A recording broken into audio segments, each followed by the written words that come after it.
قد ما حكينا بالميزة العربية ما فينا غير نقول انه ملك الميزة هو الحمص بطحينة. اطيب حمص اليوم رح نعمله. منبلش منحط 400 جرام من حمص الحب بالمي، منزيد عليه ملعقتين صغار من بيكربونات الصودا، نخلط. وبيكربونات الصودا شغلته انه يفوت على خلايا الحمص ويكسر له من الغشاء تبعه لحتى يطلع لنا املس قوام لهالحمص. بنخلط وبنخليها على جنب لمدة 12 ساعة. ومن بعد 12 ساعة بنصفي ميات الحمص على جنب. بنكون محضرين طنجرة عم تغلي بالمي، بننقل الحمص بهذا الشكل دغري على الميات، بنزيد عليهم نص ملعقة كمان من بيكربونات الصودا. وهلا رح يحفز هيدا الحمص انه يقشر قشره بلا ما نحن كثير نتعذب فيه.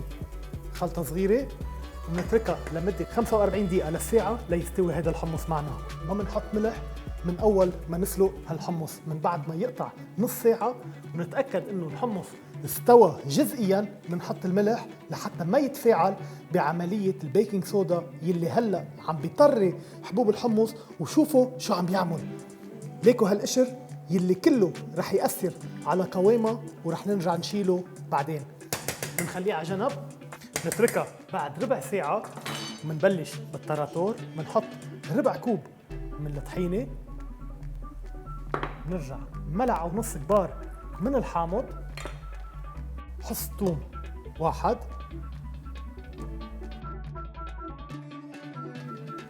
نرجع شوي من المي لنرخيها.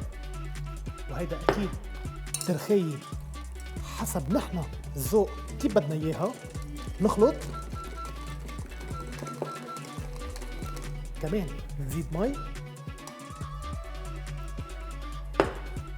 وبدنا تكستشر تبع التراتور ما يكون كتير مي بس كمان ما يكون كتير شديد لحتى نزين فيه الحمص بعدين. أنا شخصياً مع زيت الزيتون بحط فوقها هاي الخلطة من التراتور لحتى تصير بعد أطيب وأطيب. هيدا القوام يلي نحن بدنا إياه. رشة ملح صغيرة، كمان خلطة صغيرة بنحطها على جنب.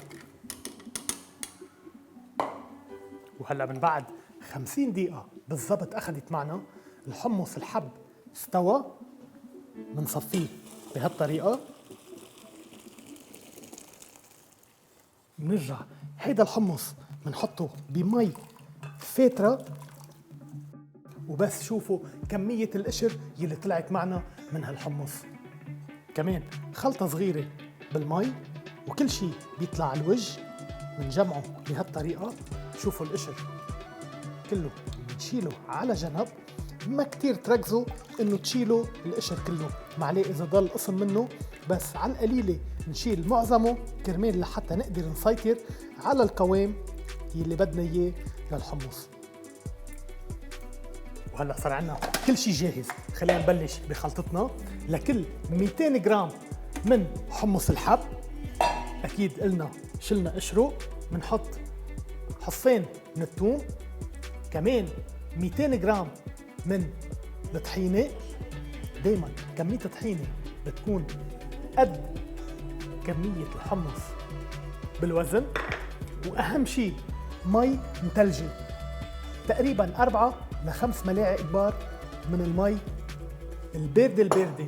والمي الباردة صدقوني وتقلكن انه رح تأثر على التكستشر وكتير رح تغيرلكن بالحمص. بنرجع بعدين بنحط ربع كوب من الحامض، بنبلش بنص ملعقة من الملح، بنرجع بنشوف بعدين شو عايزة. بنسكر، بندور، وهلا بنطفي. رح تشوفوا من أطيب وصفات الحمص اللي داقينا بحياتكم، مش عم بالغ، بحياتكم. بنحط على جنب وعلى الصحن. أكيد إذا بتحبوا التكستشر تبعها تكون أرخى فيكم زيدوا بعد مي، بس أنا هيك بحبها. بننزل الحمص كله على الصحن، وهيك بننزل آخر ملعقة على الصحن. بنبلش نفرد الحمص بهيدا الشكل. بس شوفوا هالحمص شو كريمي، شوفوا هالحمص ملا تكتشر طلعنا له.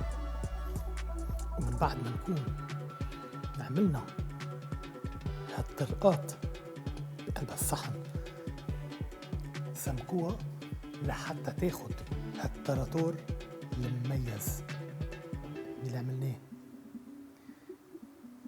وبنرجع أكيد ما بتخلص بلا شوية زيت زيتون بهيدا الشكل. بيرجع شوي من حب الرمان عليها من فوق، بنرجع شوي من البقدونس كمان كرمال الفريشنس. وما بننسى نحن عم نعمل حمص، فلازم يكون في شوية حمص حب كمان فوقها. وأنا شخصيا ما بحب الحمص غير مع رشة صغيرة من الحر. نزيدها آخر شي بهالطريقة. بس شوفولي إذا هيدا صحن حمص تاكلوا غيره ولا لأ.